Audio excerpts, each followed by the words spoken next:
Mister Nawaz, കുട്ടേട്ട പറയും. നിങ്ങളുടെ നാട്ടിൽ നാദം എന്ന ഒരു ക്ലബ് ഉണ്ടായിരുന്നു. ആ ഇവിടെ നിങ്ങൾ പായസം അതേപോലെ തന്നെ പടക്കം ഇതിന്റെ രണ്ടിന്റെയും കച്ചവടം നടത്തി പൊളിഞ്ഞു. അങ്ങനെ ഒരു സംഭവം ഉണ്ടായിട്ടുണ്ട്. പായസവും പടക്കവും സാറേ, അത് നല്ല ചേരുവയാണ്. നമ്മുടെ നാദം എന്ന് പറഞ്ഞിട്ടൊരു ക്ലബ്ബ്. നിങ്ങൾ ഉണ്ടാക്കിയ ക്ലബ്ബാണ്? അതെ, പന്തുകളി ക്ലബ്ബാണ്. പന്തുകളി ക്ലബ്ബാ? അതെ, പഴയ നാദം ആർട്സ് ആൻഡ് സ്പോർട്സ് അതാണ് അതിന്റെ ഫുൾ നെയിം. അന്ന് അതിന്റെ പന്തുകളി കൂട്ടുകാര് ഒരുപാട് പേരുണ്ട്. അപ്പൊ ഞങ്ങൾക്ക് ഈ ഫുട്ബോള് ഈ ഓരോ സീസൺ വരും ഫുട്ബോൾ മേടിക്കാനും ഷട്ടിൽ മേടിക്കാനും അങ്ങനെയൊക്കെയുള്ള സംഭവങ്ങൾക്ക് കുറച്ച് ഫണ്ടൊക്കെ വേണം. ഈ ഫണ്ട് കയ്യിലില്ലാത്തതുകൊണ്ട് ഞങ്ങള് ഇങ്ങനെ ചെറിയ ചെറിയ കച്ചവടങ്ങൾ നമുക്ക് ചെയ്യാം. ഓണം വരുമ്പോ ഒരു പായസമൊക്കെ ഉണ്ടാക്കി നമുക്ക് വീടുകളിൽ സപ്ലൈ ചെയ്യാം. അപ്പൊ നമുക്കന്ന് ചില്ലറ കിട്ടുമല്ലോ. അതിന്റെ അടിസ്ഥാനത്തിൽ ഞങ്ങള് ഒരു ഫണ്ട് ശേഖരണത്തിന്റെ ഭാഗമായിട്ട് നാദം ആർട്സ് ആൻഡ് സ്പോർട്സ് പാൽപായസ വിതരണ പരിപാടി എന്ന് പറഞ്ഞിട്ട് ഒരു സംഗതി ഒക്കെ അടിച്ചിറക്കി. പായസത്തിന് 1 ലിറ്റർ പായസത്തിന് എത്ര രൂപ മുൻകൂട്ടി ബുക്ക് ചെയ്യണം എന്നൊക്കെ പറഞ്ഞ് അങ്ങനെ പായസം നടത്തി. ഇതൊക്കെ ഈ ഏകദേശം ഓണത്തിനെങ്കിലും ഇത്തിരി നേരത്തെ ഉണ്ണണല്ലോ സാറേ. 12 മണിക്ക് എത്തണം. ഞങ്ങൾ പായസമൊക്കെ ഉണ്ടാക്കി എത്തിയപ്പോ 2 മണിയൊക്കെ ആയി. അങ്ങനെ കുറെ പേരൊക്കെ പൈസ തന്നു, കുറെ പേരൊക്കെ തരാൻ പറ്റില്ല എന്ന് പറഞ്ഞു. നിങ്ങളുടെ പായസവും കാത്തിരുന്നിട്ട് ഊണും കഴിഞ്ഞു, ഈ വക പരിപാടിയും നടക്കില്ല എന്നൊക്കെ പറഞ്ഞിട്ട് അങ്ങനെ എന്തായാലും ആ പായസത്തിന്റെ പരിപാടി അങ്ങോട്ട് പൊളിഞ്ഞു. നന്നായി പൊളിഞ്ഞു. അത് പൊട്ടി. നമ്മുടെ വലിയൊരു സംരംഭമായിരുന്നു അത്. അതെ, പായസ കച്ചവടം പൊട്ടി, അത് വിജയിച്ചില്ല. അപ്പോ വീണ്ടും അടുത്തൊരു കച്ചവടം. പിന്നെ എല്ലാവരും കൂടി പറഞ്ഞത് നമുക്ക് വിഷു ആണ് ഇനി വരണത്, എന്തായാലും പായസത്തിന്റെ കാര്യം വലിയ കാര്യമായിട്ട് മെച്ചപ്പെട്ടൊന്നുമില്ല, ഒരു കാര്യം ചെയ്യാം, നമുക്ക് പടക്ക കച്ചവടം ചെയ്താലോ. അത് 3 ഇരട്ടി ലാഭമാണ്. നമുക്കൊരു 10 രൂപ ചെലവാക്കിയാൽ 30 രൂപയ്ക്ക് നമുക്ക് പടക്കം വെക്കാം. അത്ര ലാഭമാണ്. അതുകൊണ്ട് നമുക്ക് പടക്ക കച്ചവടം ചെയ്യാം. ശിവകാശി പോവാം, അവിടെ പോവാം.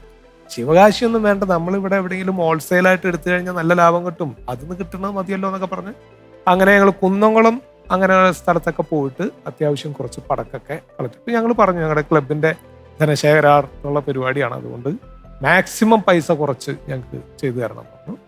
അങ്ങനെ അവരത് നമുക്ക് പരമാവധി പൈസ കുറച്ച് തന്നു. സാറേ, അങ്ങനെ വിഷുവിന് പടക്ക കച്ചവടം തകൃതിയായിട്ട് നടക്കുന്നു. അത്യാവശ്യം എല്ലാ വീടുകളിലും പടക്കം. രാവിലെ പടക്കം മേടിച്ചവരൊക്കെ വന്നു. എന്റെ പൊന്നു മോനെ, കാരണം എല്ലാം ചുറ്റി പോവുക, അല്ലേ? നമുക്ക് മാക്സിമം കുറച്ച് തരണം എന്ന് പറഞ്ഞുകൊണ്ട് തന്നെ അവര് മാക്സിമം പഴയ പടക്കം ഏതോ 3 വർഷം മുമ്പൊക്കെ ഉള്ള വിഷുവിന്റെ പടക്കം കൂടി നമ്മുടെ തലയിൽ വെച്ച് തന്നു. അപ്പോ ഇതിന്റെ തമാശ എന്താണെങ്കിൽ ചന്ദ്രേട്ടുണ്ട് എപ്പോഴും എന്തെങ്കിലും ഒരു കൗണ്ടർ പറയുന്ന ആളാ. പുള്ളി വന്നിട്ട് ഞങ്ങളുടെ നിങ്ങൾ പായസ കച്ചവടം നടത്തി ഓണത്തിന്, ആ കാര്യമാണെങ്കിൽ നസ്സലായിട്ട് പൊട്ടി നിങ്ങളുടെ പായസ കച്ചവടം. വിഷുവിന് നിങ്ങൾ പടക്ക കച്ചവടം നടത്തി, അതാണെങ്കിൽ പൊട്ടിയൂല്ല. അതായിരുന്നു ഏറ്റവും പ്രശ്നമല്ലേ. അങ്ങനെ ഒരു കൗണ്ടർ. ഈ നവാസിന് കുറെ സിനിമകളിൽ അവസരം കിട്ടിയല്ലോ. ഞാൻ കണ്ടൊരു സിനിമയുണ്ടായിരുന്നു, കലാഭവൻ മണിയൊക്കെ മുഖ്യ വേഷത്തിൽ വന്ന മൈ ഡിയർ കരടി. എനിക്ക് തോന്നുന്നു കരടിയായിട്ടും വന്നാലും മണി തകർക്കും എന്ന് തെളിയിച്ച സിനിമയായിരുന്നല്ലോ. ഈ ട്രോള് വരുമ്പോ അതല്ലെങ്കിൽ ഈ വൈറലാവുമ്പോൾ, ഈ അടുത്ത കാലത്ത് വൈറലായിരുന്നു, നമ്മളത് അറിയുന്നത്. അപ്പൊ എനിക്ക് തോന്നുന്നത് 20 years ബാക്ക്, ഇത്രയും വർഷം കഴിഞ്ഞിട്ട് ഇപ്പോഴത്തെ പിള്ളേർ അതെടുത്ത് ചെയ്തു അല്ലെങ്കിൽ അവർ ആസ്വദിക്കുന്നു പറഞ്ഞാൽ വളരെയേറെ സന്തോഷമുള്ള കാര്യമാണ്. അപ്പൊ അങ്ങനെ കുറെ പേര് എനിക്ക് ആ ക്ലിപ്പ് അയച്ചു തന്നിട്ടുണ്ടായിരുന്നു. ഈ 2018 ഈ പ്രളയ സമയം നിങ്ങൾ കളമശ്ശേരിയിലായിരുന്നല്ലോ അല്ലേ? ആലുവ. അവിടെ വെള്ളം കയറിയപ്പോ എന്തെങ്കിലും ഒരു സംഭവം ഉണ്ടോ? ഒരു ഗംഭീര സംഭവം ഉണ്ട് സാറേ. അതായത് 2018 വെള്ളപ്പൊക്കം, ആ വെള്ളപ്പൊക്കം വന്ന ദിവസത്തിന് ഒരു 4 ദിവസം മുമ്പ് ചെറിയ രീതിയിലൊരു വെള്ളപ്പൊക്കം എന്ന് പറഞ്ഞാല്. അതെ, അപ്പൊ ഞാൻ ഈ തോട്ടുമുഖം ആ ഭാഗത്താണ് താമസിച്ചത്. അപ്പോ കനാലുണ്ട് നമ്മുടെ പ്രൈവറ്റ് റോഡ്, ഓപ്പോസിറ്റ് റോഡാ. വെള്ളം എത്തില്ല. അപ്പൊ ഇവിടെ കനാലുള്ളതുകൊണ്ട് ആ കനാലിൽ പെട്ടെന്ന് വെള്ളം കയറും. അങ്ങനെ ആദ്യം ഈ ഒരു റോഡിലേക്കൊക്കെ കുറച്ച് വെള്ളമൊക്കെ വന്നു. അങ്ങനെ ആ വെള്ളം അതേപോലെ ഇറങ്ങിപ്പോയി ഒരു 3-4 ദിവസം മുമ്പ്. അപ്പൊ അത് നമുക്ക് ഇത്ര മാക്സിമം വെള്ളം വന്നാൽ വരാവുന്ന ഒരു സാധ്യത നമുക്ക് മനസ്സിലായല്ലോ.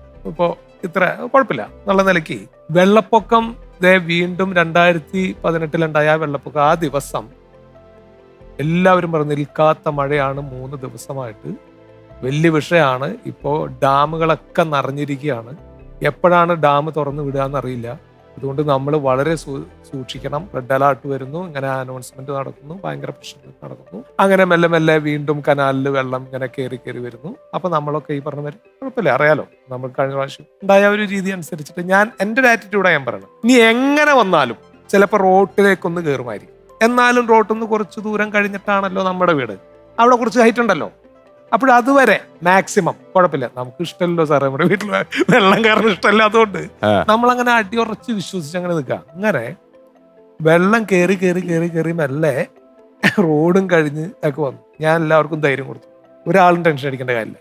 ഇനിയിപ്പോൾ എത്ര വന്നാലും നമ്മുടെ മുറ്റം വരെ വെള്ളം വന്നു വിചാരിക്കാം, നമുക്കിപ്പോൾ എന്താ കുഴപ്പം? ഇപ്പം അതൊരു വെള്ളം വന്ന് ഇത്ര ടെൻഷൻ അടിക്കേണ്ട കാര്യമൊന്നുമില്ലല്ലോ. ഇപ്പം ഈ പുഴയെന്ന് പറഞ്ഞ വെള്ളമല്ലേ, അതിപ്പോൾ ഏത് വരെ ഇരുന്നാൽ നമുക്കറിയാം. അവിടെ ഇരിക്കും പറഞ്ഞാൽ എല്ലാത്തിനെയും വീട്ടിൽ പിടിച്ചിരുത്തിയാണ്. അപ്പോൾ വൈഫൊക്കെ ഇങ്ങനെ ടെൻഷൻ, നിയാസ്ക നമ്മളെല്ലാവരും പോകുന്നുണ്ട്, ആൾക്കാർക്ക് അത് പോകണം, അപ്പുറത്തേക്കൊക്കെ പോകുന്നു, നമുക്ക് എവിടേക്ക്, നമുക്ക് ഉമ്മച്ചിയുടെ വീട്ടിലേക്ക് അല്ലെങ്കിൽ നവാസിന്റെ അവിടെ പോകാന്നൊക്കെ പറയുന്നുണ്ട്. അപ്പൊ ഞാൻ പറഞ്ഞു, നീ ഇനി ഇതൊക്കെ കെട്ടിപ്പിറക്കി, ഇത് വലിയ ടെൻഷനാണ്, ഇത് എന്ത് കാര്യത്തിന്, ഇതൊക്കെ ആൾക്കാർക്ക് പറഞ്ഞാൽ മനസ്സിലാവാത്തതിന് എന്ത് ചെയ്യാനാ എന്നൊക്കെ പറഞ്ഞു. അപ്പൊ പലവരും പറയുന്നത്, നിങ്ങൾ പോരുന്നില്ലേ എന്നൊക്കെ പറഞ്ഞിട്ടാണ് പോകണം എല്ലാവരും കേട്ടോ. ഇല്ല ഓക്കെ എന്നൊക്കെ പറഞ്ഞ എല്ലാവർക്കും സിലോട്ടൊക്കെ കൊടുത്ത് കുറച്ച് കഴിഞ്ഞപ്പോ സാറേ എനിക്കുള്ളിൽ കൂടെ ചെറിയൊരു ടെൻഷനൊക്കെ ആയി തുടങ്ങി. പക്ഷെ എന്നാലും ഞാൻ സാധനങ്ങളൊക്കെ എടുത്ത് മുകളിലൊക്കെ കയറ്റി വെച്ച് എല്ലാവരോടും പറഞ്ഞു, നമുക്ക് മുകളിലേക്ക് കയറാം, ഇനിയിപ്പോ അഥവാ ഇനി വന്നാൽ തന്നെ ഒന്ന് നമ്മുടെ സിറ്റ് ഔട്ട് വരെയൊക്കെ വരുമായിരിക്കും എന്നൊക്കെ ആയി. അതുവരെയൊക്കെ എത്തിയിട്ടോ ഞാൻ. എന്തായാലും രാത്രി ഒരു 7 മണി 8 മണിയൊക്കെ ആയപ്പോഴത്തേക്കും ഞങ്ങളൊക്കെ മുകളിലെത്തി. അപ്പൊ അയൽപക്കത്തുനിന്ന് വേറൊരു വീട്ടുകാർ, അവരും പോയിട്ടില്ല, അവര് അന്വേഷിച്ചു വരുന്നു. അതെ ഹസീനത്ത എന്നൊക്കെ വെച്ചിട്ട് ഇങ്ങനെ വരികയാണ്. നിങ്ങൾ പോയിട്ടില്ലേ?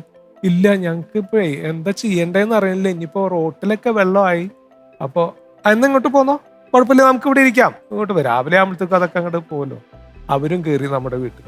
സാറേ ഒരു 10 മണിയായപ്പോ എന്റെ വീടിന്റെ പുറകെ നാസർക്കാന്ന് പറയും, നെന്മണി നാസർ, പുള്ളി വിളിച്ചു പറയാ, നിയാസേ നീ എന്തുദ്ദേശിച്ചിട്ടിരിക്കുക അവിടെ?